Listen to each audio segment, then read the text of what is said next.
Somatics Dance presents. So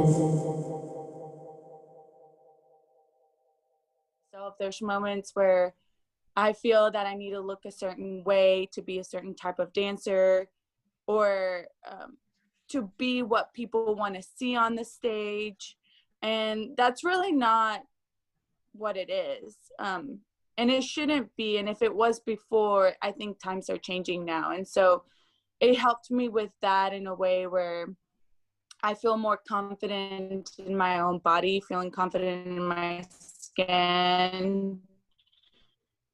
And, outside of that, it also helps my relationship with my husband, and feel more comfortable going out.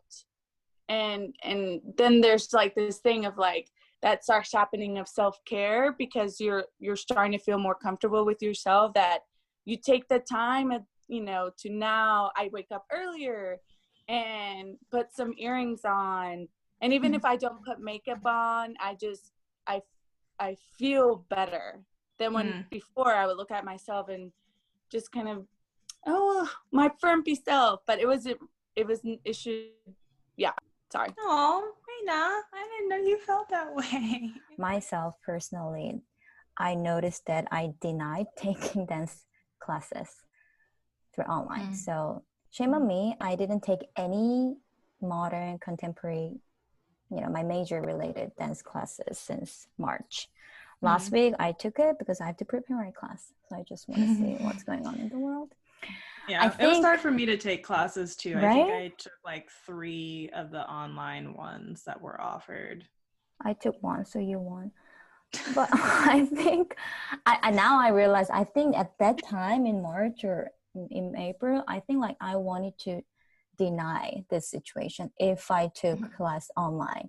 I admit this, like crazy things happening in the world. So I want to against it that I'm still okay. You know what I mean?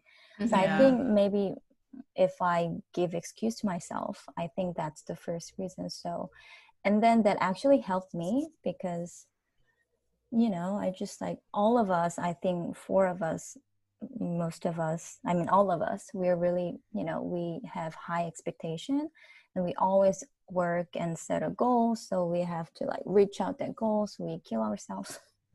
So I think just having a break, and I realize it's okay because that's what I want to focus on now. I've been seeing a neuromuscular therapist. I call him my hokey pokey doctor. So he's got a lot of different certifications, and he actually has an MFA in dance, so he understands the dancer's body, and Pilates and neuromuscular therapy and all these other practices that he kind of combines. And so I went in for like muscle and like back pain. It's very interesting because I would go to the chiropractor before, and he can kind of achieve the same effects as me going to the chiropractor without having to crack like any of my bones, because it's like my like muscles really pulling up on like my pelvis or releasing things. And it's really interesting because he does like a lot of like energy work and like, I guess that mind-body practice of like the emotions having an effect on your body. So the last time I went, which was earlier this week, actually, a lot of my problem areas had like correlations to like emotional things that were coming up, 2020. So being able to release like the muscle tension and helping to like, I can't get all into it. That's why I call it hokey pokey, because I still don't really understand everything. But it like works and my body feels better. And even like my digestive system from this past time was being thrown off. So that's my kind of somatic mind body practice, is going to see my hokey pokey doctor every once in a while. Hokey pokey doctor. Then I like to do some journaling. Like I'll just write like 3 things I'm grateful for. I think gratitude is a huge part of self-care. That's something that I learned a lot through therapy and just, I guess, growing up with faith in God. I think for me, it's really important to just like, sometimes I'm like so stuck in myself, I need to get out of myself. So I write down things I'm grateful for. And then I think of people that I just want to send positive energy to, and I write them down. And I also will, of course, make my goal list for the day. But I read somewhere that like if you just write 7 things down, then you don't have a list of like 50 things. So at least you feel accomplished. And that's worked really well for me in COVID. Because I think before COVID, you could accomplish a lot more in a day. And now kind of being stuck inside more, it's been really helpful to just, okay, at least I did these 7 things today. If you're somebody like me who needs to feel like you're accomplishing all the time, which I'm sure Azaria is ready to interject about that. And then, not to keep boring you. And then I like to go on a walk. And lately, sometimes Azaria and I have been talking in the mornings. We try to like coordinate those walks, which has been super awesome. Just to like also, like you, YeaJean, said, like get out in nature. I live in the city, so, and then if I noticed at the beginning of COVID, like going through the whole day, just like being inside, I was like really angry. And so now, and then I went the opposite. I'm an extremist. So then I went the opposite and I was doing like 8-mile walks every day. I remember. And drink 7 cups of coffee. Yeah. That was a little too much. So now I've limited it. Just a little.